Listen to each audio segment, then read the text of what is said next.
മഹാരാഷ്ട്രയിൽ മഹാവികാസ് അഘാഡി എംഎൽഎമാരും സത്യപ്രതിജ്ഞ ചെയ്തു തുടങ്ങി. വോട്ടിംഗ് മെഷീനിൽ ക്രമക്കേട് ആരോപിച്ച പ്രതിപക്ഷ എംഎൽഎമാർ ഇന്ന് സത്യപ്രതിജ്ഞ ബഹിഷ്കരിച്ചിരുന്നു. പ്രതിപക്ഷ നേതാവ് ഡെപ്യൂട്ടി സ്പീക്കർ പദവികൾ വിട്ടു നൽകണമെന്ന് പ്രതിപക്ഷം ആവശ്യപ്പെട്ടു.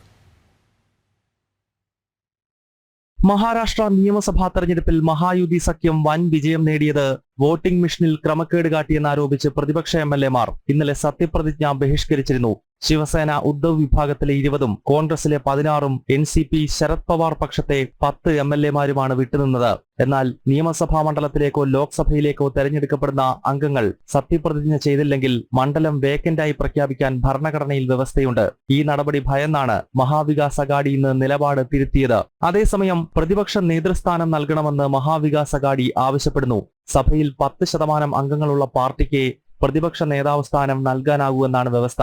288 അംഗ മഹാരാഷ്ട്ര നിയമസഭയുടെ 10% 29 സീറ്റാണ്. മഹാവികാസ് അഘാഡിയിൽ ഏറ്റവും കൂടുതൽ സീറ്റുള്ള ശിവസേന ഉദ്ധവ് വിജയിച്ചതാകട്ടെ 20 ഇടത്ത് മാത്രം. അതിനാൽ ഈ സഭയിൽ മഹാരാഷ്ട്രയിൽ ഔദ്യോഗിക പ്രതിപക്ഷ നേതാവ് ഉണ്ടാകില്ല.